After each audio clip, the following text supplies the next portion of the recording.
A partir do fim do tráfico, em 1850, o escravo encarece muito. Então, deixa de ser viável economicamente a manutenção do trabalho escravo. Para efeito de exemplo, consideremos uma fazenda produtora de café, na qual convivessem formas distintas de trabalho, o trabalhador escravo e o trabalhador livre assalariado. Agora, pense do ponto de vista do dono dessa fazenda. Quais os custos que ele teriam com um escravo e com o trabalho assalariado?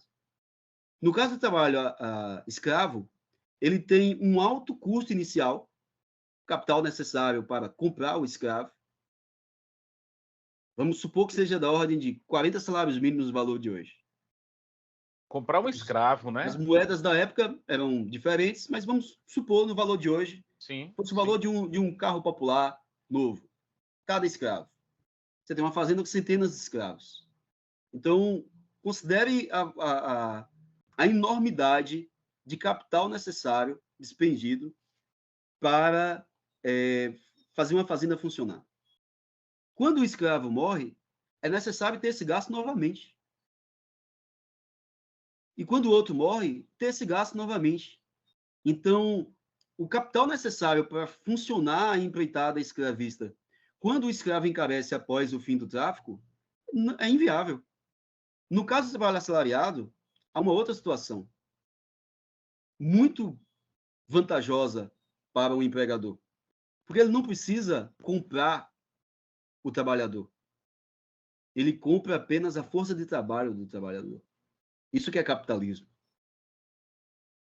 Então, imagine um imigrante italiano, ou espanhol, ou holandês, que trabalhasse num cafezal e que trabalha 30 dias sem receber um centavo.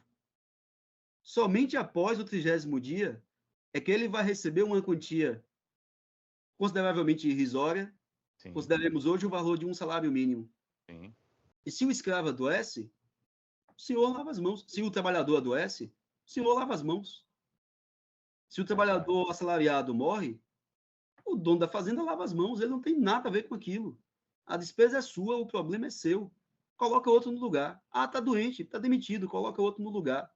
Ah, morreu, não tem problema não, coloca outro no lugar. Então, a despesa dele é muito menor. Em um trabalho muito mais eficiente, porque se chegar na primeira quinzena e o trabalhador estiver dando qualquer tipo de trabalho, por exemplo, fazendo alguma insurreição anarquista, vai lá e demite.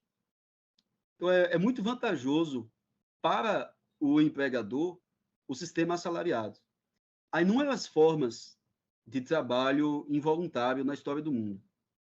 O que caracteriza a escravidão, além da falta de liberdade, do trabalho forçado, é uma condição jurídica de ser um objeto transferível, que pode ser alugado, pode ser vendido, pode ser comprado. Há outras formas de trabalho compulsório que não são definidas tecnicamente como escravos. Por exemplo, um servo medieval, ele tem um trabalho também forçado, também involuntário, também está preso, mas à terra, e não ao dono da terra. E por isso ele não é um escravo, juridicamente. Mas, na prática, suas condições de vida são muito semelhantes. Aí eu faço aqui uma provocação terrível. Considere um trabalhador brasileiro marginalizado da periferia de uma favela de um grande centro urbano. Considere suas condições de trabalho, considere seus ganhos, considere as abordagens policiais, observe a dificuldade de acesso, de mover um processo judicial, ou o próprio entendimento de como funciona a nossa sociedade e toda a burocracia envolvida nela. E pense se é muito diferente. Pense se é muito diferente. Não está muito longe, não. Verdade.